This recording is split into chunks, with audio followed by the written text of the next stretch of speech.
Okay, he's back in the house with us again. Our Eastern European correspondent, Eugene, is in the house. It's always a pleasure to have him in the house. It's always a pleasure to have him in BWTM Sports. He'll begin with us the latest news of Lomachenko and Usyk and all the Eastern European news in boxing. So stay tuned. You're watching BWTM Sports. Don't go anywhere.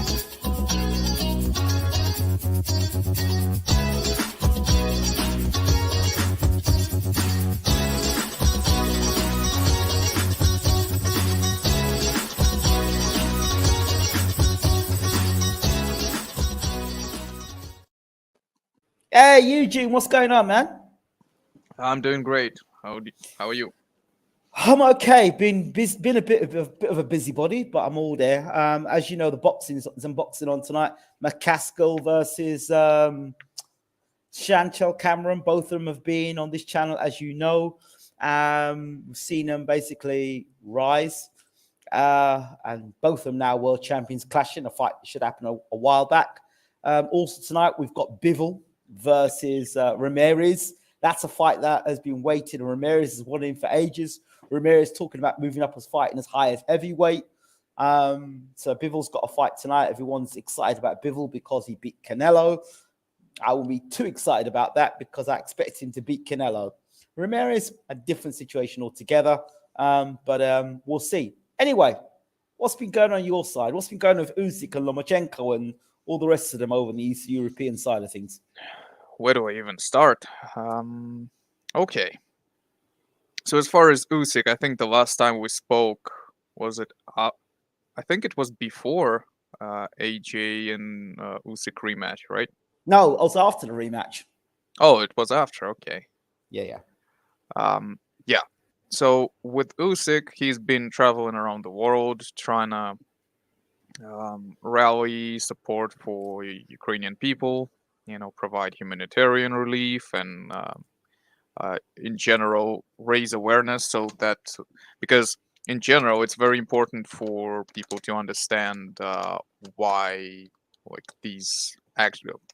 why the support is being issued, because in a lot of cases people don't really know the situation, don't think about all the little things that go into everyday life, and there are politicians who make decisions and politicians answer to people. So essentially they have to receive a green light from their population, and that's why it's important to let everybody know why you're asking for the things you're asking for, right? So he's been very busy doing that. Lomachenko, on the other hand, he kind of tagged along, but also there are a lot of questions about him, like on his more political side, but that's not as important. On the boxing side of things, he just had a fight with what was the gentleman's name? I can't remember, but he was an up-and-coming fighter. Yeah. And he gave him a good fight. Just a second. I'll pull it up right now, because the guy really did fight well. Deserves his name to be said out loud. Jermaine Ortiz. That's it. Jermaine Ortiz. Yeah. Now Lomachenko looked kind of rusty. That's the best you can describe it, because the other thing that it's kind of at the back of my mind is that he's aging, and at those weights, age is showing a lot sooner than it happens over in heavyweight and cruiserweight. So it could be that we're just seeing Lomachenko in decline. He's had a lot of fights, remember? He had all those amateur fights. So yeah, 400 of amateur fights. And now, what, about almost 10 years of professional career? That's it. So think about that. It's going to take its toll. all the injuries, all the training camps, the fact that he hasn't fought for, I don't know, 30, 40 professional fights doesn't mean that he has been outside of the gym much. So, Exactly. you know, he's like, yeah, he might not be old in terms of old, you know, as a person. Yeah. But if you were to look at him as, I don't know, you Fighter. wouldn't buy a 600,000 kilometer Audi, let's just say, right? That's a bit too much mileage on it, right? So he has a lot of, yeah, he has a lot on his clock. Absolutely. So it remains to be seen. Maybe it was a bit of the rust, and more of that will come off. He said that he wants to have another tune-up before facing Haney. Now the question is whether Haney will even consider giving Allow him it. that. Yeah, maybe Exactly. he'll say, you know what, I have better things to do at 140, and you know, we'll see. I guess at the end of the day, it is lucrative and looking interesting for Haney to claim the name of Lomachenko by beating him, which he right now he has all the chances of doing. So it will be interesting. I would say 6 months. You know, I think within 6 months we'll know the answer, whether Lomachenko is ripe for the taking, or you know, maybe Haney doesn't even want to bother. As far as Usyk goes, there has been I have seen talk about him fighting Fury in April. Okay. So far, it's a bit unclear. Fury's doing his regular thing, you know, talking out of one side of the mouth and then, you know, Do talking something out else. the other. Yeah. We'll see, because with Fury, you can only watch what he does and never listen to what he says. That's exactly what I've said for years. I've been saying it. People are beginning to get it now. Yeah, and you know, because it may be that he does want to fight somebody right now, like Christ's sake, Chisora fight, or what was the other one? He was possibly Char. Manuel Char who's thinking of fighting as well. I mean, what?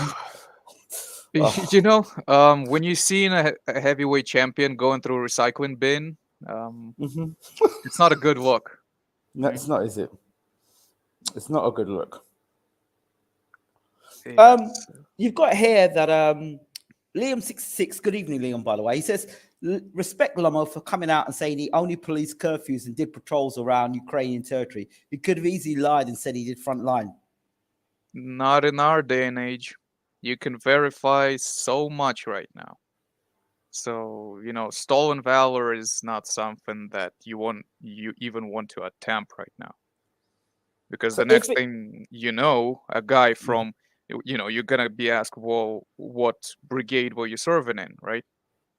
And the guy who's there already is going to say, yeah, he never been around, and now you just look foolish. The internet era is doing interesting things to our relations, you know, our personas, who we can be publicly and who we cannot.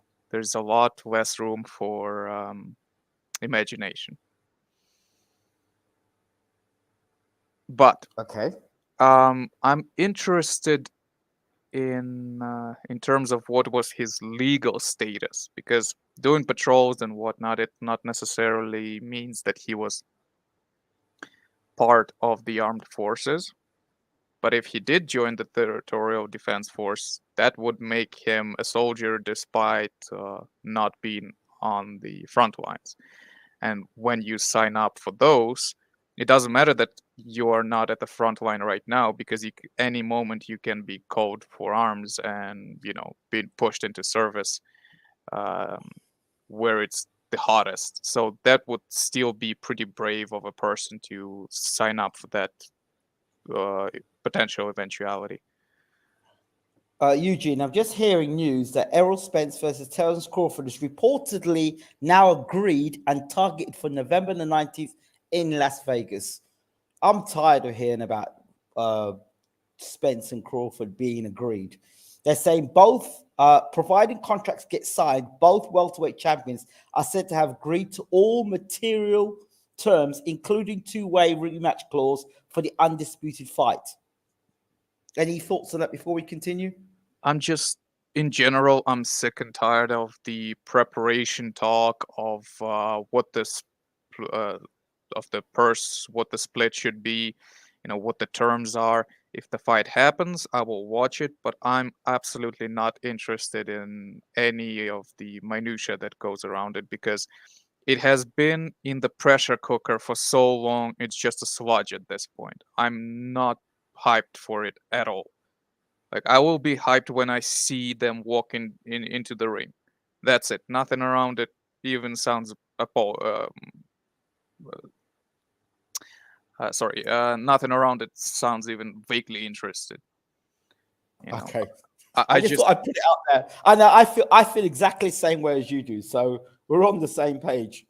They say that they should cook for a little longer, or make it more appealing for people. This has been happening for way too long. It's not even funny. Exactly.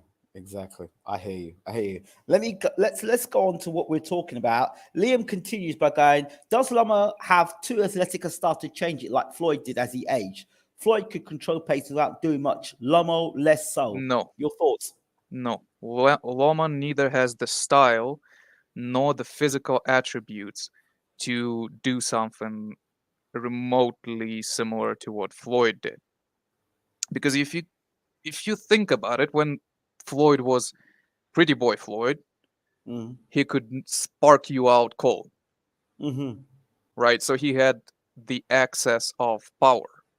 And then when he moved up in weight, that doesn't mean that he didn't retain as much of that power, but it doesn't mean that he didn't have knockout power before. It just more was the issue with his hands and longevity of his career that he had to switch styles. Absolutely. With Lomachenko, his main attribute is his volume, his engine, and his speed, reaction time, all of the trickiness. He cannot drop any of those attributes because there is nothing to fall back on. He's not special in size. He's not special in power. If he does it, he only has stuff. He only loses his main advantages against his opponent. So no, Lomachenko is going to remain Lomachenko that we know until he isn't and he retires. Answer me this question, and you are of Eastern European background. Would you say that Lomachenko, because some communities call him White Jesus because of the way they praise Lomachenko, Lomagod. Oh my God! Do you think for a guy that's not even become an undisputed champion and has lost more than once in his career already, do you think he's overrated, or do you think he's overpraised, and other people kind of feel resentful because other fighters have achieved more than Lomachenko when you look at the stats? Your thoughts? Everybody has their own reason for value in a certain fighter. It's not a secret that some people in America look for Great White Hope, right? They want champions that are white. And the fact that they're not even American, be damned, as long as. We'll take anybody. As long as you're white, you're we'll right. Import them, goddammit, if we cannot make them home, but that's one of the, there's that group of people. Yes. No, there is another group of people that values the style. Yes. And the fact that it may be not the most effective style, or this person might not be the most overachiever that you can find in the sport of boxing, does not remove the fact that they just enjoy seeing that style prevail. Yeah, let me give you something comes to mind straight away. I I remember I see Lomachenko in one fight where he's calling the guy to the ropes. He's standing in the corner and calling the guy to ropes. And that looks cool, but it was Roy Jones that did that first. Yeah, and at the end of the day, he wait, was that was it Souza? I'm trying to remember who he did that against. He did it against Sosa, and he did it against the guy with the plaits, the cane row. The guy with the cane row with the American shorts. I'm sure he did it against him as well. Huh. I'm trying to American short. Oh, no, wait. No, I can't remember who the other guy was, but Pedraza maybe? No, I don't know who the guy is. Somebody will pop in and say it, but it was the guy. He had him. Yeah, he called him in.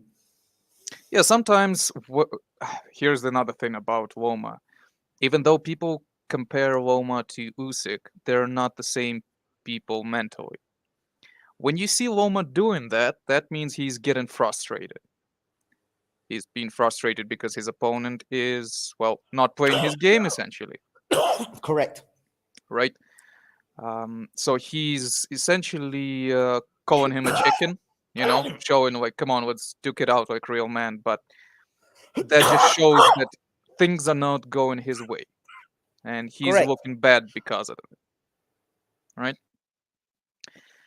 And it has to do with his, well, I guess you could say his boisterous personality. He's very professional, but he has that chink in his armor that he does not take pressure too well.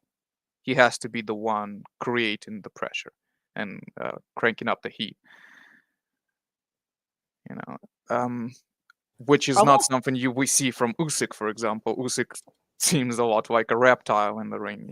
It's very hard to tell what he's thinking in a moment. He also seems wary of punching power since he's moved up in weight. When he's moved up against naturally bigger guys, he's wary of punching power. He doesn't want to get involved in the same way as he once did when he was in lower weight, like the weight below. That's what I noticed. Because against Teofimo Lopez, he was very cautious against Lopez, and rightly so, but it cost him the fight, if we're honest. True. And another thing, if you really think about it, it started with, I would say, Linares. Yeah, when Linares dropped him. Linares dropped him, and Loma just didn't see it coming. Even if it wasn't a devastating knockdown, but when it happened, you could see that Loma did not expect that punch to be that effective. So he started readjusting.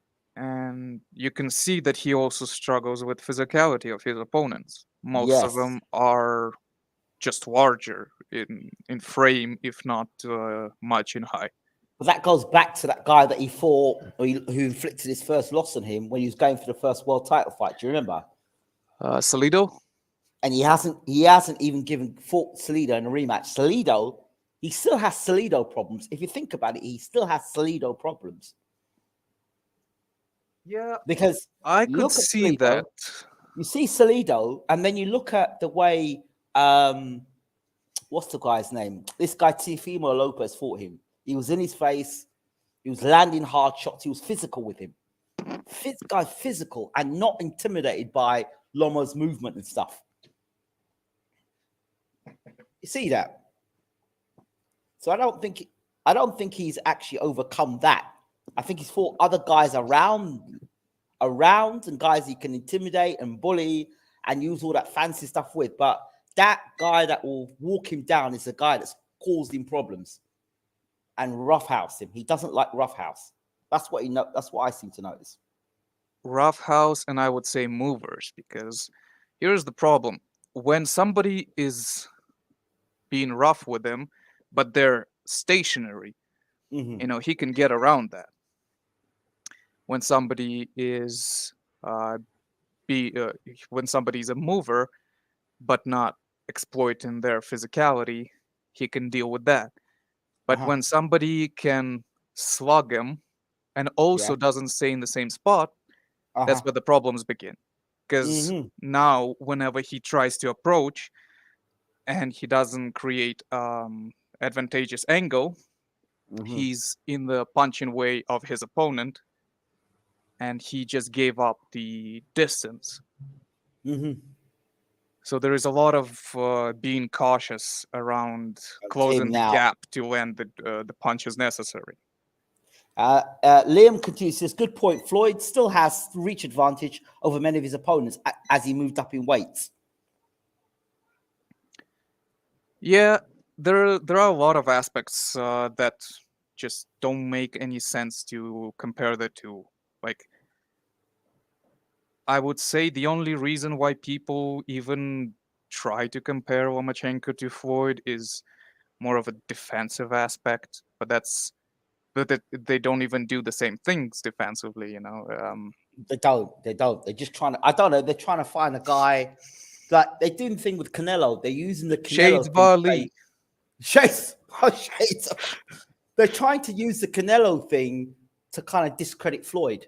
But you can't discredit Floyd because Floyd beat him. And they said, oh, when Floyd beat him, he was a young boy and he didn't have experience. But if you look at his record, at the time he had lots of experience. You know, so I don't understand it. It's this thing that they want to discredit Floyd, but it always backfires. At the end of the day, like, here's the deal. When you're thinking about boxing, you cannot say that, well, this guy was too young and this guy was too old and that guy was too tall and this guy was too short. At the end of the day, each of the fighters, unless it's a journeyman, right? But each of the fighters agreed to fight each other, which means they saw some kind of way they could do it. And all that was left is to execute their plan. So wait, Devin Haney has become undisputed champion, right? Yeah. But yet Lomachenko is hailed as this great fighter. But he hasn't come to becoming undisputed yet. He got beat by Kambosos, right? Not Kambosos. He got beat by Teofimo Lopez, right? Yep.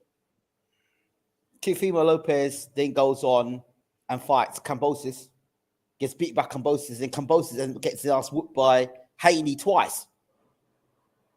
Yep. So you tell me, where does this put Lomachenko? Where does this put Lomachenko? We know that triangles don't work, right? It's a styles thing.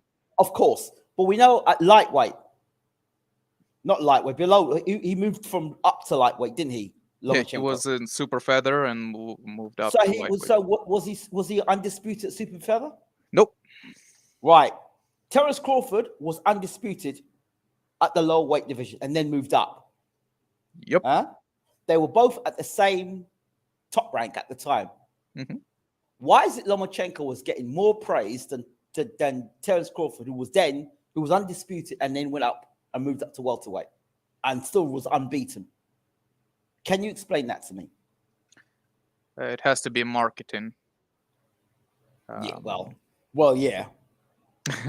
Because, well, first of all, I'm very frustrated with Crawford because Crawford gives off this vibe of a person that has already achieved everything there was to achieve, and therefore we should just take him for granted and accept that he's already done it. We just need to wait. But when I started interviewing Crawford back in the day, I realized two things. I realized first thing is when I was trying to get the interviews with him, how awkward it was to try and get the interviews. And then the second thing was, I thought if he takes this approach, it's not going to bode well down for his career in terms of his interaction with the media.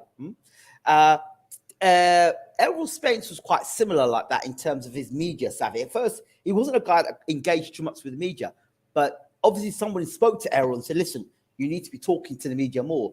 And they've kind of got Errol Spence in that sort of mold of Sugar Ray Leonard. If you understand how they made Sugar Ray Leonard to be the golden boy, they've kind of made Errol Spence to kind of like today's sort of like golden boy of the welterweight division. Do you understand why I'm getting at there? Yeah. You see that? And I kind of think for Crawford, although he's an excellent fighter, I don't think media-wise, he's done himself any favors. No, I think he's now, if you see now, he's kind of coming out of his box now because he's sort of like having to run his own show and he's having to kind of look after himself in that sense. But I don't know. I think that's a big thing missed. I think that social media now in this day and age, you've got to be talking. You've got to be talking. You can't expect your promoter to do everything for you. You've got to talk. You have to talk. But anyway, let's get back to the Eastern European fighters. Right. So to wrap the whole thing up is Lomo has been marketed a lot better. Mm-hmm. And that partially that was because they needed to do that in general because as a guy who doesn't speak much of English, he has to find other avenues of getting himself known. You know, it's not enough to just fight. There are lots of talented fighters in the world that people don't know about because, well, they're not mainstream, right? Mm-hmm. So they invested a lot into marketing Loma, so Loma has been essentially pushed in front of everyone on ESPN, and people have that name recognition. Mm-hmm. And it's something to note for the future, you know, for any fighter that it's already a massive crutch. So if you can, you know, if you can establish your presence elsewhere, then that basically solidifies your name recognition and your brand. Because if you think of an athlete like you would think of a famous painter, it's not enough to just paint a masterpiece. You also need to be able to sell it. Of course. Otherwise, you're in the situation of, who was it, Van Gogh, who was burning his own paintings to warm himself up. You know, it's wasted talent. I hear you. Liam says, I don't even see Errol being that more fan-friendly than Bud.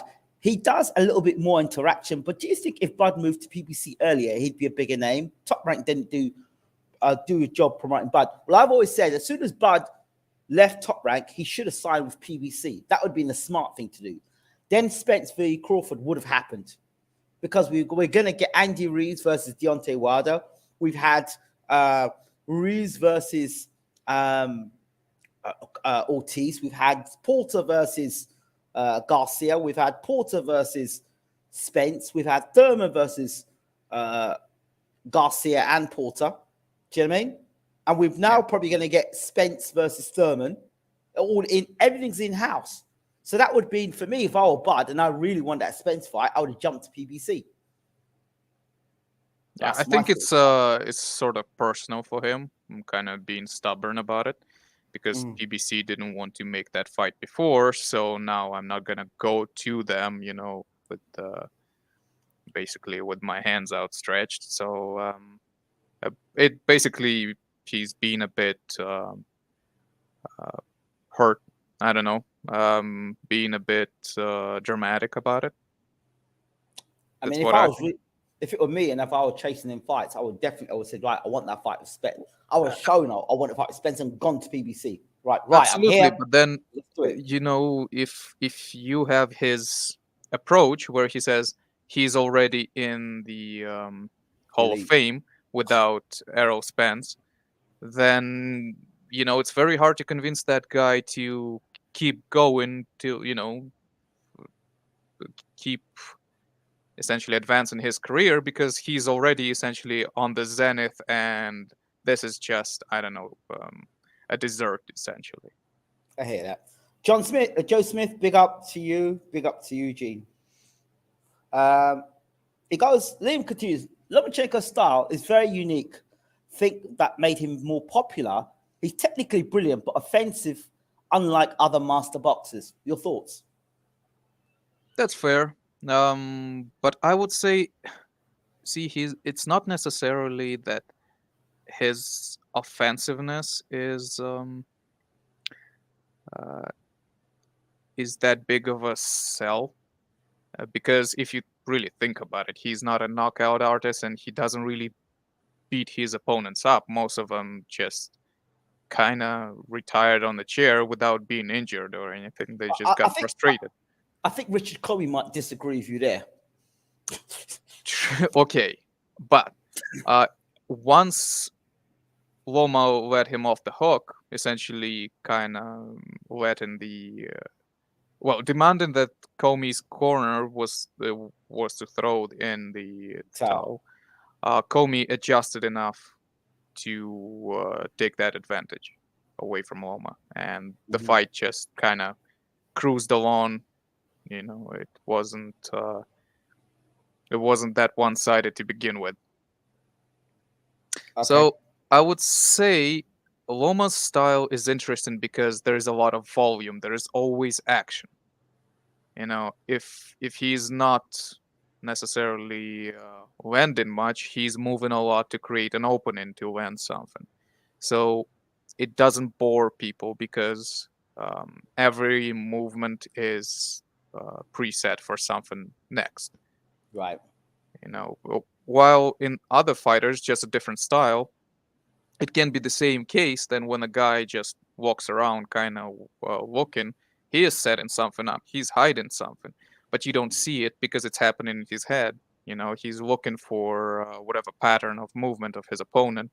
And in the meantime, you're just looking at a person not doing much. I believe that is the case with Wilder.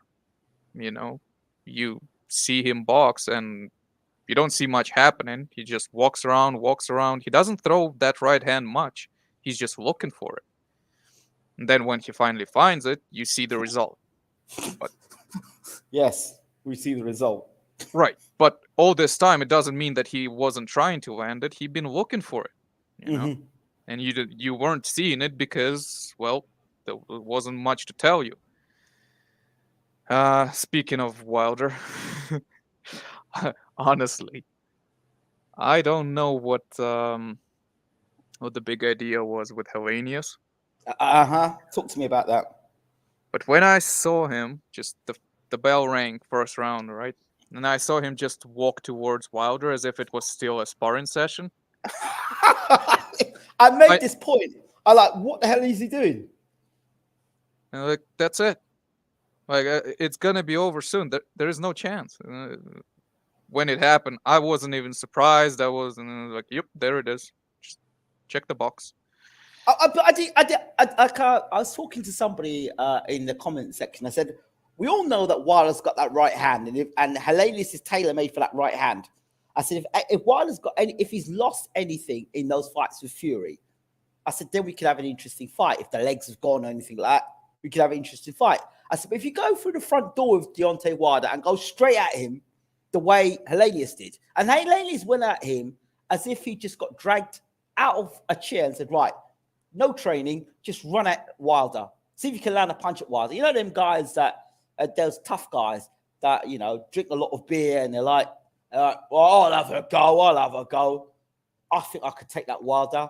Like your granddad would say, yeah, I could beat that Wilder. He's nothing. And he gets in there and goes, right, I'm going to have a go. Ding, ding, round one. And he runs out. Old granddad runs out at Wilder. And Wilder says, right, hold this. Bang, good night. It's like that. And I thought, Hellenius, after all the amateur experience, after all the fights he's had, after sparring Wilder, you think yourself, really? Going for the front door against Deontay Wilder is a sure means to get knocked out in the first round, unless you want to get knocked out in the first round. What I think happened is Hellenius sparred with Wilder so much that he kind of got comfortable with Wilder, not thinking that Wilder was not trying to knock him out in the sparring. And when Wilder actually tried to, he succeeded at the first try. Yeah, Liam says Hellenius fought Wilder like he dropped him the round before. This is the point I was trying to make to people. And people say I was moving goalposts. I wasn't moving goalposts. I was like, you have an idea. Like when you make a prediction, you kind of weigh up a guy and say, right, if he does the things that we know he does by nature, then this should be an interesting fight. At least for a few rounds. But he did. That's the worst I've seen Hellenius fight ever. Well, I've never seen Hellenius fight that bad. That wasn't even fight. That was just like, you know what? I'm not going to trade. I'm just going to run at Wilder first round. Hey, that's a quick paycheck.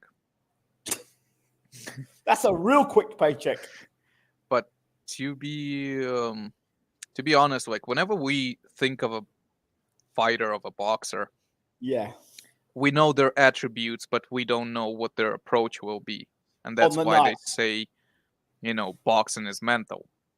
Yeah, it is. Because a lot of it is. And how whichever they decide, whichever approach they decide to choose is also mental. But the lady has said, Wilder doesn't know who I am. He doesn't know anything. He doesn't know who I am. I'm like, right. And after him seeing get knocked, I said, yeah, he doesn't know who you are. I think you're effing. I was going to say something else because the way he went over, he made me look like an idiot, right? In my preview, you can accept it in a prediction like this guy will get sparked if Wilder hits him. But I'm typically, Helenius is going to pop a good fight. He'll do blah blah blah blah blah. And Helenius goes and runs at there like I said, a guy like an amateur runs out and runs straight into the right hand. You're like, I thought you said this guy was going to pop a decent show. And you look like an idiot. So, yeah, I didn't know. I didn't know. Wilder didn't know what Helenius, and I didn't know Helenius. But I know now, after what Helenius said, he's a piece of crap after what he did there. Because how can you go and do that? I thought, I looked the fight back about 15 times. My jaw was open after the knockout. My jaw, I was still watching going, And Robert Helenius, I'm going back and look at this guy and box wreck his face. I'm looking at the fights he had, and I've gone back and looked at the what. I go, that guy. That guy there, the amateur who's had all those amateur fights, the pro fighter. He was going to be the second coming of the Klitschko's, the Nordic Nightmare. And I'm thinking about that guy. I'm looking at the guy who fought Kawanaki. I know the Kawanaki fight is not wild. I get it. Yeah, not even close. And then I see this guy come running out. I don't think I've even seen Helenius come out the first round against anybody like that. Do you know any fight that Helenius has come out the traps like that? No, to be honest, no. I don't understand. I don't get it. Snazzy Azzy, good afternoon, Snazzy. How you doing? And hi, Eugene, says Snazzy Azzy. And this person says, find your love in your city.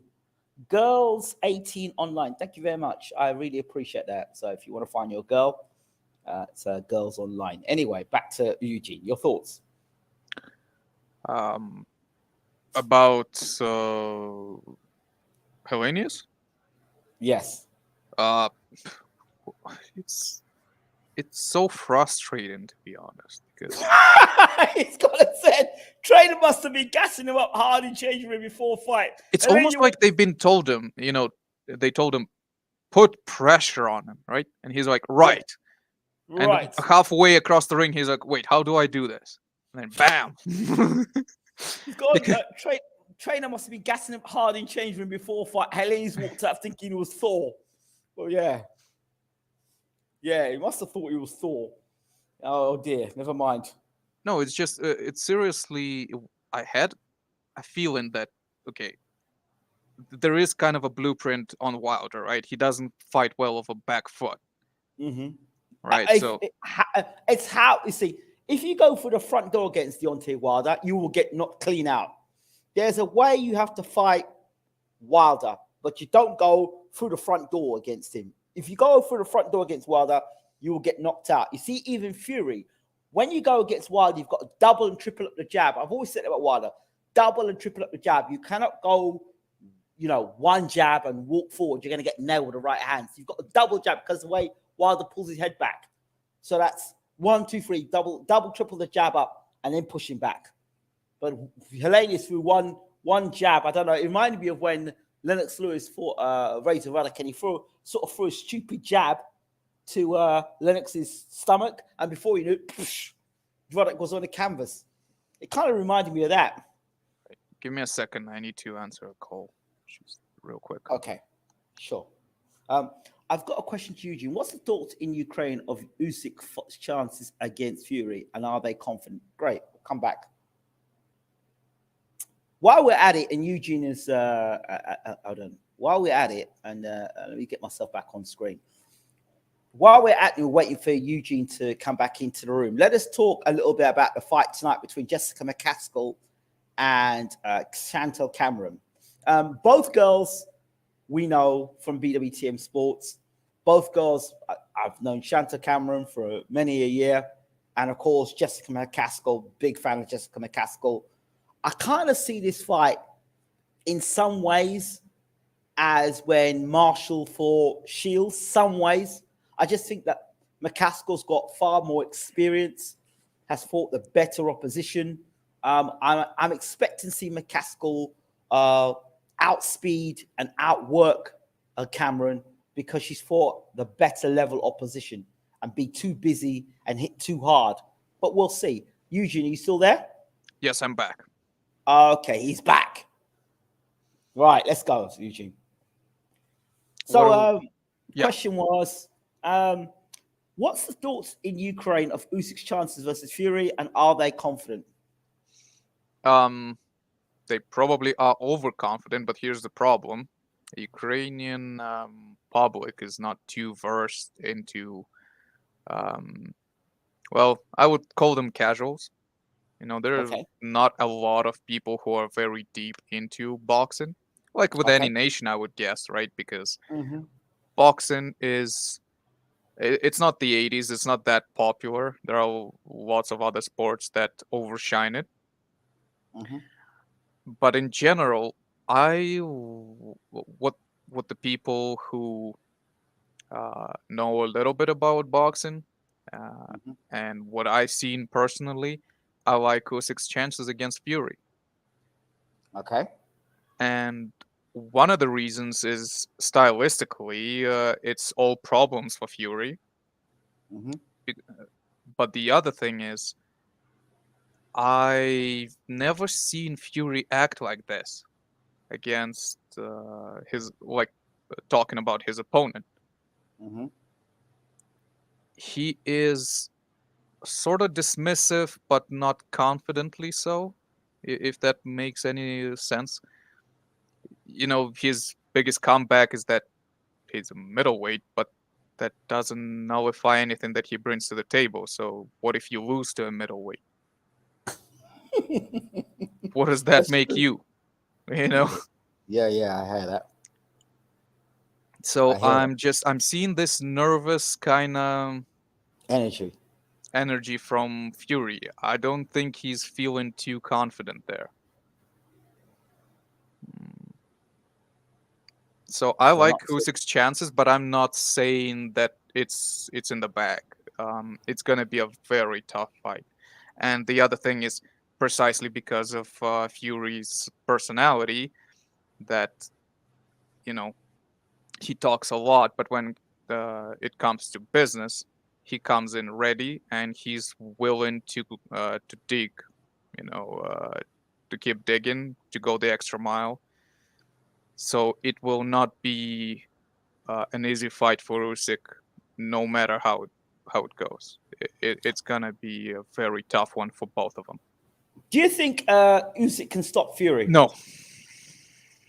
If Fury was able to tank Wilder's shots, which is so far the only person who achieved that, I don't think Usyk would bring anything remotely comparable to the table. You know, and stylistically, Usyk does not knock out people that much, unless he outmatches them in stamina and volume punching. But I don't see that fight going that way. Okay. Liam asked the question, what are your thoughts on Conor Benn's situation? Failed 2 VADA tests and fight almost went ahead. How many times has fighters failed VADA in UK and fights gone ahead without us knowing? Your thoughts on this whole thing with Conor Benn? Well, the thing with these what do you call them, anti-PD bodies is they're very biased. Like, they will test you, but the resolution that comes out of that does not match case to case. You know, if you think about the case with who was it, Canelo? What did Canelo have to do for failing a test? Did he lose anything? That's my point. I mean, that's what I said. It's just, it's bias. If you're if you're a golden boy, if you are a ticket seller, they will not punish you. You look at Jarrell Miller and you look at Povetkin. They both got caught 3 times. One's gone on and fought in pay-per-view fights, and the other one has been banned from boxing. Yeah. And Christ, with Povetkin, it's so blatant because you see him being kind of mediocre up to a point, you know, and all of a sudden there is this new bloom. He's just knocking people out in a spectacular fashion. Even people who Wilder couldn't knock out that way, like it happened to Dupas, right? Or Duhaupas. Yes. That was just terrible. Like the guy was laying on his back, just looking at the lights. He sparked him out cold. There's Povetkin and Pedvetkin. Right. And so, which one is the Hall of Famer, Povetkin or Pedvetkin? Well, I know which highlight reels they're going to be spinning, so I guess. Pedvetkin. Yeah. And a lot of fighters that do it, and they will do it again. None of their sorry letters matter because to them it's so beneficial to do it. It's all benefits and none of the drawbacks. But if you don't have the strong backing behind you, somebody who can muddy the water in a courtroom, or who can, get the right people off your back, then you just get nailed to the board, and you're gonna get made an example of, even if what you did was like 10 times less severe than the other guy. Just because you couldn't get away, so they will nail you for the other 10 that did. Yeah. It's not cool, is it? Yeah. The standard should be applied equally, They say everybody juices. Perhaps that's true, maybe not, but at least those who do get caught should be nailed equally. There should be none of this, this guy is a name and makes money, therefore we'll let it slide. How many people actually even bring it up that Fury will fail the test? Yeah, well, they keep that one quiet, don't they? All them Fury fans, they keep that very quiet. Yeah, this guy's a cheat, that guy's a cheat. What about Fury? There's a lot of talk about AJ juicing, never popped. Fury did. But remember when Jarrell Miller said something about it? Sure. He said, yeah, and then you see after he said about it at that press conference, you know what happened after that? He said he got popped. So I wondered to myself whether they were getting him back for going against the establishment by saying what he said about I wouldn't AJ. be surprised by anything. Because if you remember, Parker started opening his mouth up about that as well. And then he went and apologized real quickly afterwards about saying AJ was this and AJ was that. He said it and then he apologized about it. The easiest thing to do with the person who starts throwing stones in a glass house is to get rid of the person. So they get rid of Jarrell Miller, for he could have been speaking the truth. And Not Applicable says, I can imagine Pedvetkin in one of those Ivan Drago labs. Yeah, you could, really. Well, if you're very interested in Russian performance enhancing industry. You told us about it before, but please do let them know about it. Oh, no, this is a bit a different topic, but Google Karelin. He was a wrestler. Okay. And that guy, Jesus Christ, he looks like he eats, I don't know, he eats a cow for breakfast, because the guy is just immense, and his alias was The Experiment. I mean, really? You're gonna call a guy The Experiment? It's not a little bit on the nose? Wow. But yeah, when you see, and then you see a picture of him next to his parents, and you're like, this is not possible. Those are two different species. Yeah, wow. Unless the mother's not telling the father the truth. I think that the truth is actually scarier. That would be kind of understandable.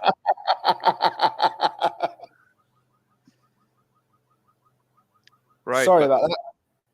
That's my laptop telling me it's overheating. Anyway, keep going. Sorry. If you ever watch that movie Icarus, right? It's on Yes. Netflix. Yes. There is a reason why that guy was basically saying that I'm one of the top guys in the world. And where was he based out of? Russia. Because they've been at it for so long. Check this out. So he says Conor will have to do the same and identify exact source, and then VADA needs to test their batch and verify. Perhaps. But here's the thing, though. If we do that, right, we should do it for everybody. And It's not going to happen. yeah, it's basically, here's the thing. If we do create a way for people to weasel out like that, and I'm saying weasel out, like, I know it sounds kind of biased, but here's the thing. If we do create this backdoor, we should anticipate that everybody's going to use it. What is stopping somebody to have tainted supplements with them at all times, and the next time they pop, be like, hey, that must have been the supplements. Test the supplements. You know, that it doesn't solve anything, because who's to say that the supplements were tainted by the lab that created them, or by you? Or by the supplier. Yeah. Or maybe it was your trainer giving you a little something. Wow. Who knows? You know, but I'm just saying, creating a backdoor when you can just go back, find that protein powder bag or whatever, and say, okay, here's the culprit and you're free to go, is a very bad precedent to have, because everybody's going to use it. So we just nullify any attempt of testing anyone. Liam says Canelo took hair tests which proved no long-term use, and he proved the exact place where he ate the meat. Canelo found the exact source too. Now, my thoughts about Canelo is this, because I noticed that Canelo's body shape changed. Like, I don't know what fight it was where what I can't understand, a guy who gets rocked by Cotto's brother, right? He got rocked by Cotto's brother really badly. Since that fight, have you seen Canelo get rocked at all in any fight? No, not at all. His whole body structure looks different. Totally different. Well, here's the thing, though. One thing you gotta account for is that Canelo has been young for most of his career. And what happens when you age, you move from your 20s to your 30s, you peak in your testosterone, which results in more muscle mass. bulk. Yeah. Okay. It's the same time at which fighters struggle to make weight, right? They start moving up in weight because they're not the lean bean anymore. You know, they have to basically deal with their frame settling in. That could be one of the things, but then again, you see Canelo fight Kovalev, and the size of him. You know, the funniest thing is his head does not increase, right? But the body around him swole like a bloated pig. That head looks like it should be on the person 2 times taller. He goes on. It says, the 2 people say they don't test the supplement the fighter took. They test the same batch that was produced and pick a random one out of them.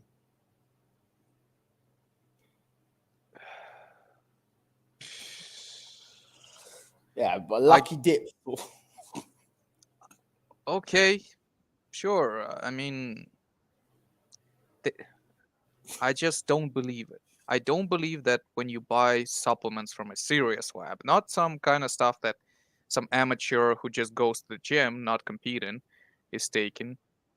You know, those companies, very rarely you can see them tainted with anything else, and it's a lot less typical for them to get tainted with a performance enhancing drug. It's just the the process does not seem to match.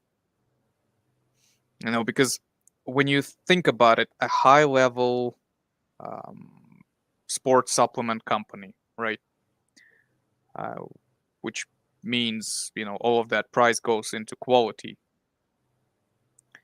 So they produce a certain batch of supplements, and theoretically in the same lab they produce performance enhancing drugs. Mhm. And somehow those two got mixed. But when you really think about it, when you make two things that shouldn't mix, they usually are kept very much separately. Okay.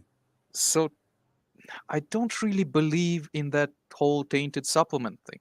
It never stuck with me. Like, I No, know a me lot neither. of sanctioning bodies, they take it as an answer, but it just seems like a problem that can be easily fixed. And the fact that it hasn't been, and it sticks, is all red flags for me. What makes it worse is that he got suspended for 6 months, then went into that super fight with Golovkin.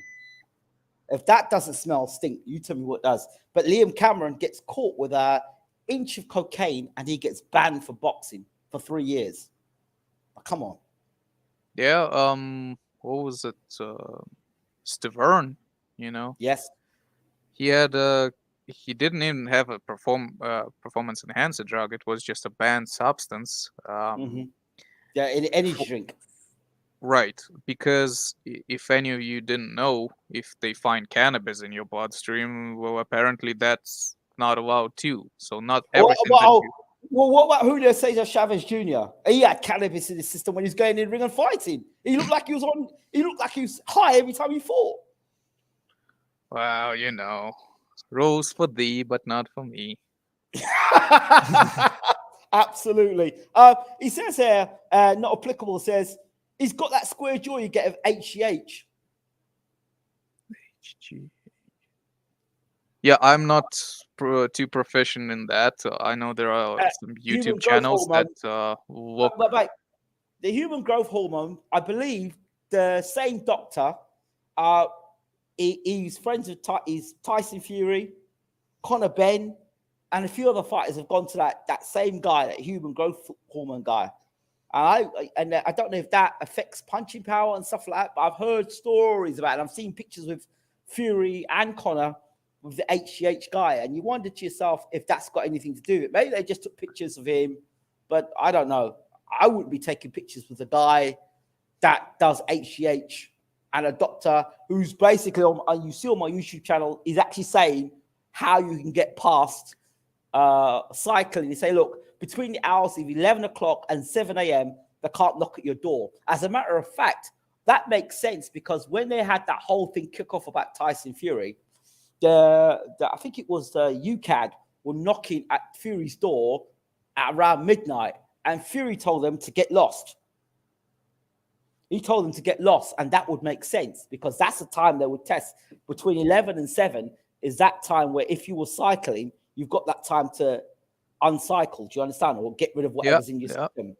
And they were knocking at Fury's door, and he was telling them to get lost. That's what I heard. He was telling him to get lost. I don't know how true that all is, but according to this doctor, Dr. Saj, he's basically saying between the hours of 11 and 7 a.m. is where boxers can cycle and they can get the shit out of their system, basically. Well, I'm curious how that happens because there is half-life of any substance, which means it has to be in your system for a certain amount of time, right? So basically, it has to be less than a day, which I don't think performance-enhancing drugs are that short-lived. But then again, we're moving into the science that I just don't care to, with all these theories online, you have to essentially become, what do you call them, endocrinologist. to know how much of a certain element or a certain substance gets broken down with your body into what proteins, and then essentially what the side effects are and how you can get popped just to refute some moronic claim on the internet or whatever, right? Remember, I did that. I had that doctor on the channel. I did a video on it with that doctor talking about all the performance enhancing drugs and how they work. Do you remember? Right.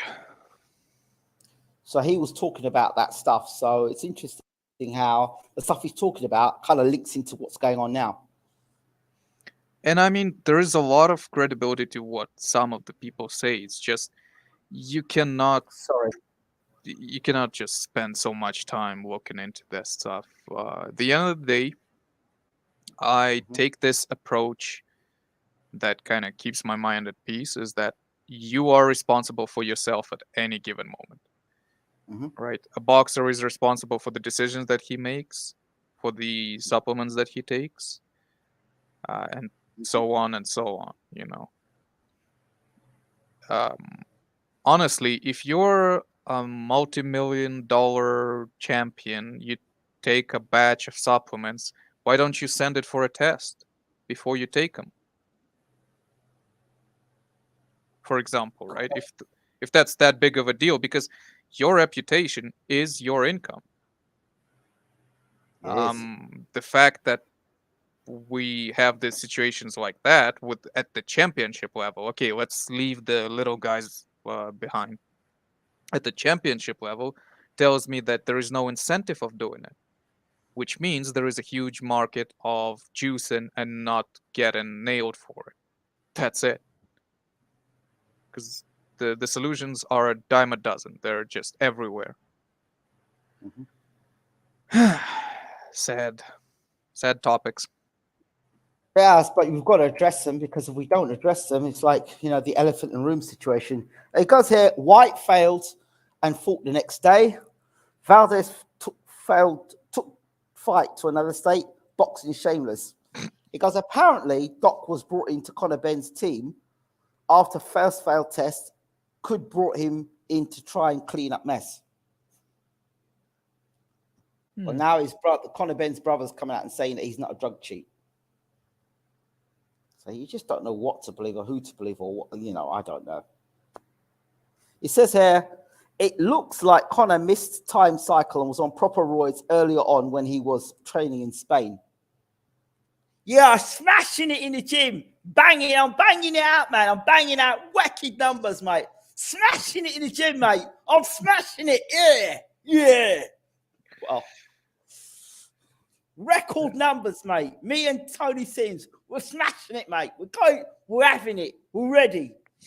Well, okay, fair enough. Don't need to shout about it, but I don't know. I'd like to think that Conor isn't guilty. But the thing I've always said is that, particularly when you've got a promoter like Eddie Hearn, and I hate to say this, but it is what it is. When you start to create enemies, and you've created a lot of enemies, and you've rubbed people up the wrong way, then when they get their opportunity to get you back, they will. I mean, you think about it, the timing of when they announced that situation, like I said before, they could have announced it any time, but they announced it the week of the fight. They announced it when the guys have done their workouts. So that hurt Matchroom and DAZN big time. The timing of the announcement is what gets me. It was vindictive. You could have announced it 2 weeks ago. You knew the information. You could have leaked it then. Why leak it then? So it was vindictive.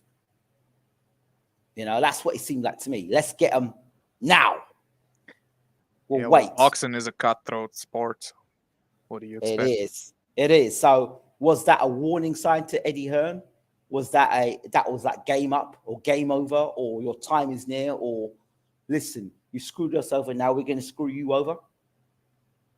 Oh, yeah. It's very typical in any competitive sport.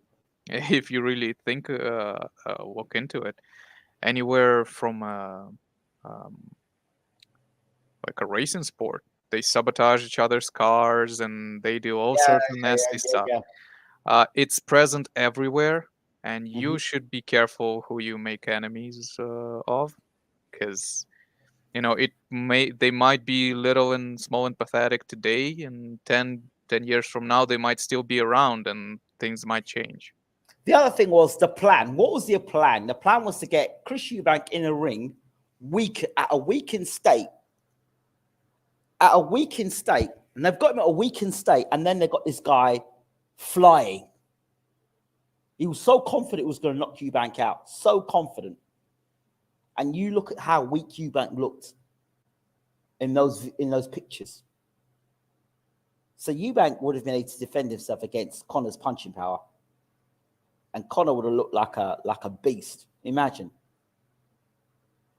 Now they're saying if the fight is made again, Conor would fight him at 160 pounds. Why didn't you fight 160 pounds the first time round? I don't know. It all seemed a bit sus to me. Yeah. Check this out. This is Liam says it does look like Conor. No, not this one. He says LOL, British Boxing Board of Control have come across bad in all of this, but I do respect them for causing Eddie as much stress as possible. Probably leaked the news as well. Yeah, probably. Yeah. Wouldn't be surprised. Okay, let's talk a bit more about Usyk and Klimas. Yes. So it turns out the news is that Klimas was trying to broker a deal between Usyk and Joyce before Usyk was gonna fight AJ.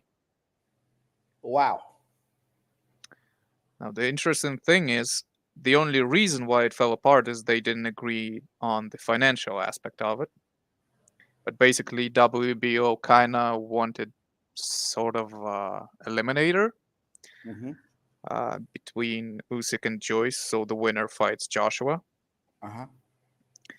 And Klimas didn't see any issue with that and decided to go on and set up the fight. And the only, like I said, the only reason it didn't happen is just they couldn't agree to who gets what. Okay. Which rings, all sorts of bells in my head, because that's not a type of fight you want to have before you capture the titles. No, it's not. Afterwards, if he's a mandatory, you do what you have to do. I've always said that Joyce has a very good chance of beating Usyk, and nobody believed me when I was saying it. Now you look at him now. There are two guys that if I was Usyk's team, I would be very cautious about. And outside of the guys who he has to fight, like Fury, right? There are also that Sanchez guy. Yeah, avoid him like a plague. Yeah, like treat him as he doesn't exist. Like, yeah, if he's in the room, you walk right past him, don't even look at him, don't hold your breath. Go the other way. And yeah, Joyce, because Joyce he's so strange. It's like, it's not necessarily that even his style, but his attributes. I said that. I said he's going to keep pressure on Usyk. He's going to walk Usyk down. He's going to keep pressure on him, and he's going to land heavy bombs on Usyk. And he's got the work rate. I can't see Usyk outworking Joyce. He might outwork him over the first 6. And then if Usyk tires, that's when Joyce is going to jump, because he's going to keep coming. And if Josie Parker couldn't stop him, I don't see Usyk doing it. I'm sorry. I can just see Usyk getting ground down by Joyce, to be honest. I really can. And when people actually asked Usyk about a fighter that he doesn't look forward to meeting in the ring, he said, I don't like Joyce. No. And it's like, that guy's a tank. He just keeps going forward. That's the guy you want to avoid. I've said it before. When I was talking about Joyce and called him the British short form, people were laughing at me. Oh, Joyce is too slow. He's this and that. Now people are jumping like Joyce is the next best thing since sliced bread, because he beat Joseph Parker. I mean, he can do a lot more than that. I know. And Tyson Fury is in no rush to fight Joe Joyce either. No rush. No rush. Yeah, I don't think anybody looks at him and goes, "Yeah, that's the guy." I'll have a piece of that, yeah. Does Eugene think Joyce gives Fury problems? Sure, Joyce gives anybody problems. Just for sort of a different reason, because again, with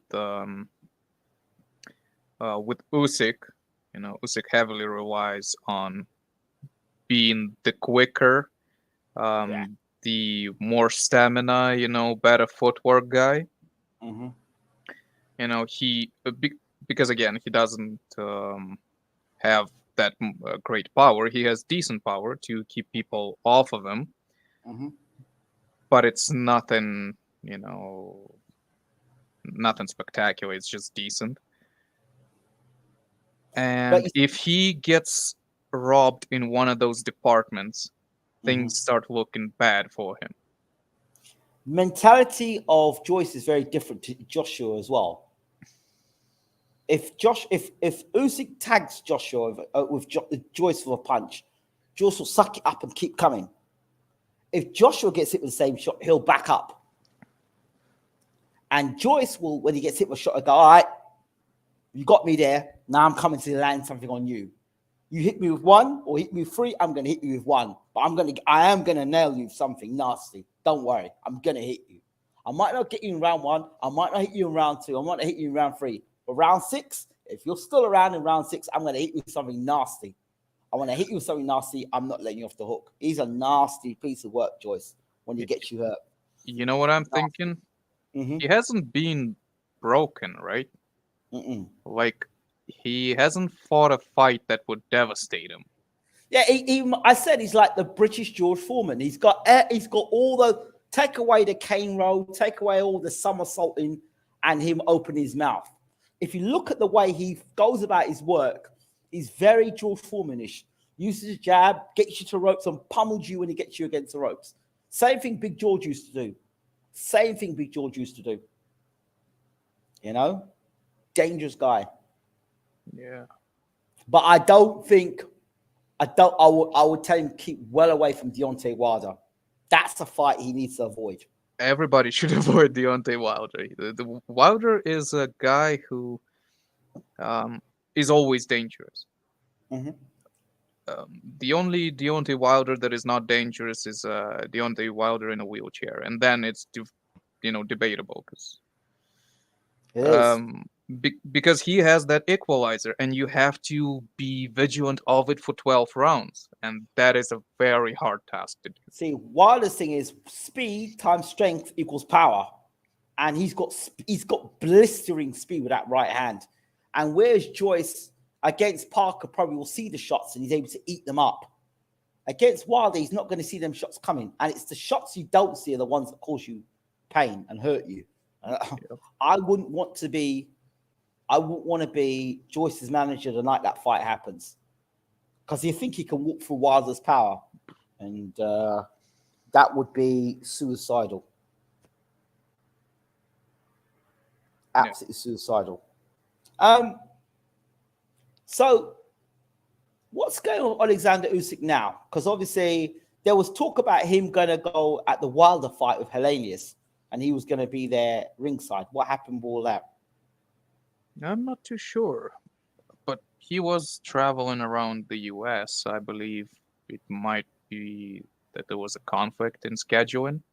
Okay. Might have needed to be somewhere else. I don't think there is anything to look too deep into that. So it doesn't look like Wilder's going to be fighting Usyk. It looks like Wilder's going to fight Ruiz next. Yeah, Usyk said next fight is definitely a title fight.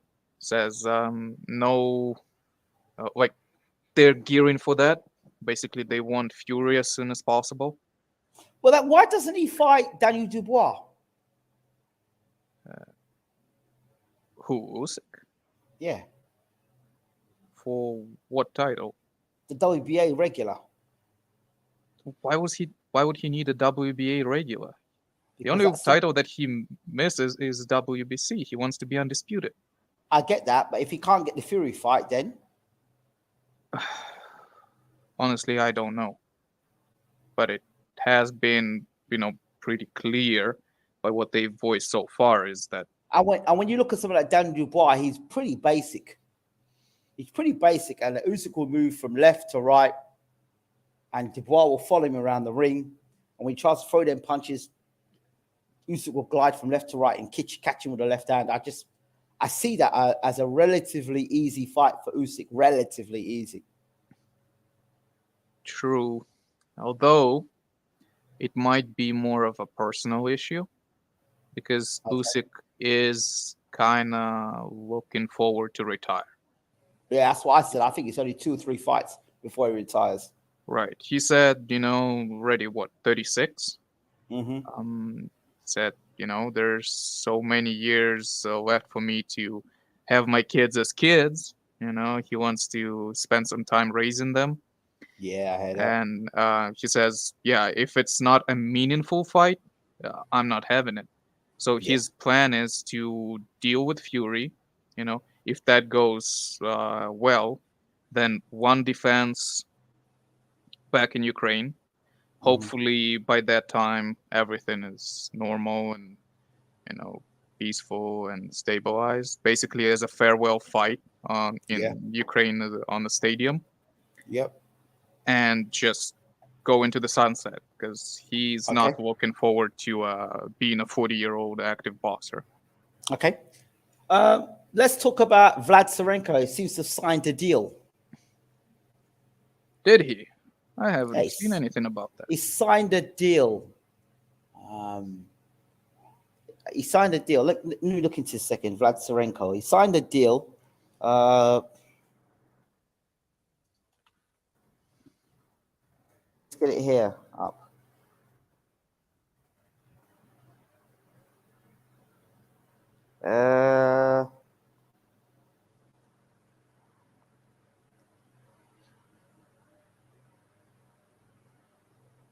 He signed a deal. Is it?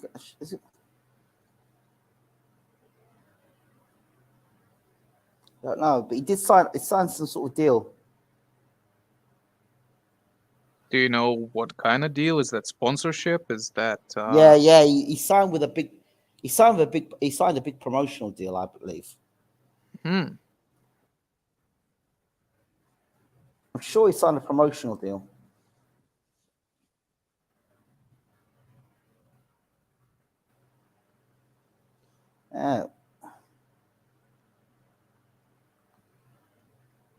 Have you spoken to Bashir about what their next move's gonna be? Because I don't think he has been in the ring for a while now.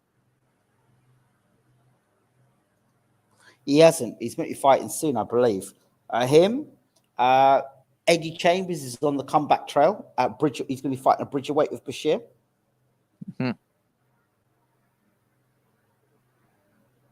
Your thoughts? I don't rate Bridgerweight, to be honest. Really? Yeah, it's not about the fighters. It's just the whole thing is not necessary in my mind. To me, the gap between light heavyweight and cruiserweight seems a lot more unnecessary than creating a stopgap in between cruiserweight and heavyweight. Well, it's another world title, isn't it? It's another championship of the world to win, and it's easy if you to become a 3-weight world champion, isn't it? Actually, I'm not saying he shouldn't do it. I mean, by all means, I get what you're saying. There are a lot more pressing issues with boxing than the Bridgerweight. Yeah, I hear that. I hear you. Anything else Eastern European that comes to mind?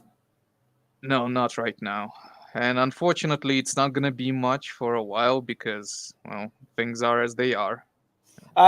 Just on your side of things, any thoughts on Putin starting World War III in January, or are those just rumors? No, I don't think it's going to happen. It's not going to be pretty, but World War III is not something that I would be looking like as something I would expect. All the actors, in this war and in the world, are not looking to basically duke it out and air out their grievances.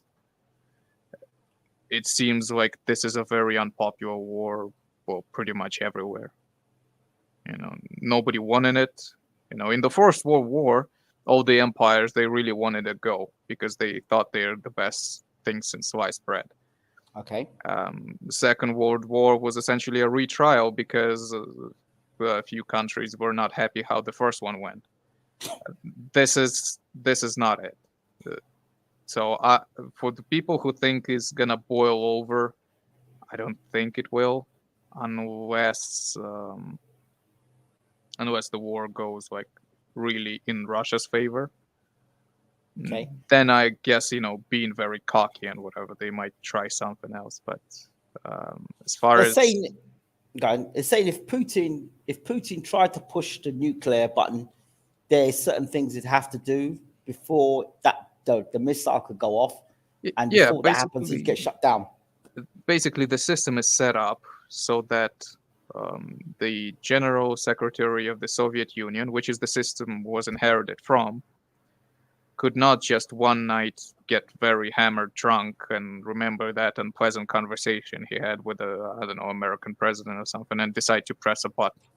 Mm-hmm. The system is a lot idiot-proof than that. Okay. There are a lot more checks and balances, and not only internally but externally. It's sort of a deal as before you even decide to get anything out of the storage, you're already going to receive a call from your adversaries across the pond. Americans or British going to give you a call and be like, don't even think about it, because all these agreements and monitoring of nukes and everything, they exist so that it never happens, right? Nothing short of the world ending should essentially happen.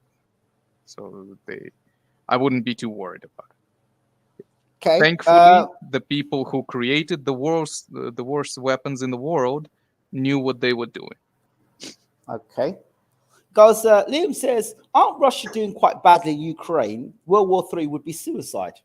Yeah, but if you're doing already badly, you go, well, what's a little worse, Just go for it. Let's have a go. Yeah, but thankfully, as I said, there are checks and balances against that. So kind of like Hellenius against Wilder, that sort of approach. Well, what the hell? I'm going to get knocked out anyway. Let's have a go. Yeah, why wait till round 6? I can go home now. Like, I get paid the same regardless. Sheesh. Let's have a go. And then he got sent to the hospital, so he still spent his night somewhere else instead of his home. Oh well. So it's unlikely to happen. Yes, I wouldn't worry about it. And if it does happen, hey, there's still nothing to worry about because you cannot do anything about it. There's nothing we can do. Is Putin a madman or is it propaganda? I think it's a propaganda. He's morally corrupt, but mad in terms of like not understanding what he's doing. I don't think so. Okay. Evil does exist in this world, and the biggest success that the devil ever had is convincing people that he doesn't exist. I guess so. That's pretty true. Okay. All right. Eugene, thank you so much as always. Don't forget McCaskill. Oh, your thoughts on BIVOL and Ramirez tonight? BIVOL. You even thought twice. BIVOL. Why? In light heavyweight, I don't see anyone matching him. He's very technically sound, and with Ramirez, there's nothing that would say that he's a bad fighter, but at the same time, the way he has been moving so far has been very timid. Mm-hmm. And it doesn't give me confidence that he's gonna, he's gonna have enough to win tonight. But if he does, that would be interesting. What also could happen if he does? All Mexican rematch in light heavyweight. Canelo goes up again, and I could see that happening. Canelo. Well, Canelo says he don't want to fight any Mexicans. Yeah, I don't know. We'll see. I've always thought Bivol's the best light heavyweight in the world. Oh, any news on Beterbiev versus Yarde? That fight is happening? Yes, I heard it's happening. Oh, God. January. It's such a bad idea. Why? Just in general, somebody like Yarde is going to be there all night for him. Beterbiev is a crazy pressure fighter. You need to be a very slick fighter to get out of his way. Like, the biggest grievance that you ever hear from Beterbiev is that Usyk is a runner. Okay. And very lucky one. It's so funny because Usyk won against him in the Olympics. Yes. And proceeded to be a very successful boxer, outshining anything Beterbiev has done. Mm-hmm. And that makes him very salty. Very bitter. Mm-hmm. Yeah. It's but that's the style. You know, when a boxer tells you the style that he hates, listen. Mm-hmm. Yes. You know? It goes, Yarde will get starched within 5 rounds. Quite possibly. I mean, Beterbiev precious from round 1. But Beterbiev, there's one thing about him, he has no defense, and when you push him back against the ropes, as you saw against Callum Johnson, he can be dropped, he can be hurt. That's true, but he has a lot of resilience, and outslugging a slugger is a very bad idea. Yeah, well, that might be the only. What else is Yarde going to do? What else is Yarde going to do? Last time he got knocked out with a jab. That's all I'm saying. Yeah, but that was because he was told to empty the tank. Okay, now he's going to get knocked out with the tank full. Whatever.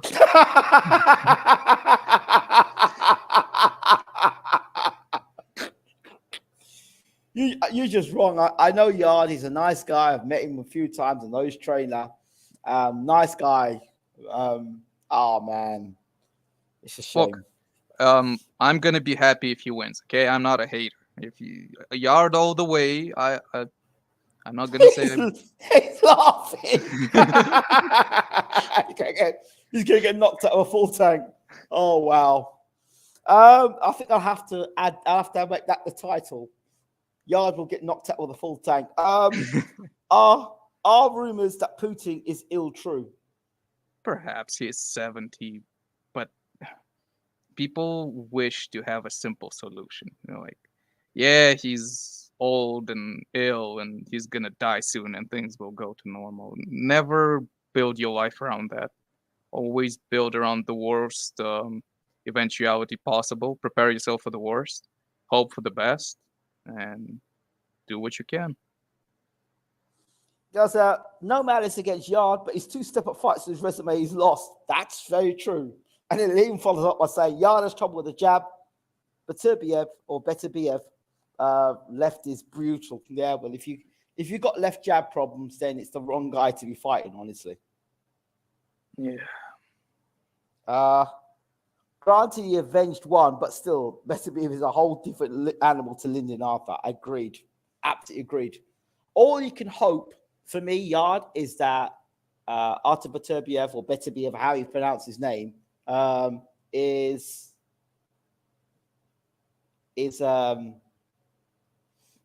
aged. You know, a fight I wouldn't mind watching: Callum Smith against Beterbiev. I'd love to see that fight. Callum Smith. Yeah, I like Callum Smith. You know what? I just saw a clip of Joshua Boazzi saying, "Yeah, I'm just coming over to watch. I'm coming over to watch Bivol versus Ramirez. You know, I'm coming to watch. If I were Boazzi, I'd stay just as a spectator watching, and get nowhere near the ring against any of them like heavyweights. Ramirez, Beterbiev, Callum Smith, even Yarde, he needs to keep away from any of them guys because he will get absolutely destroyed by any of them guys. He even turned down a fight against Jean Pascal.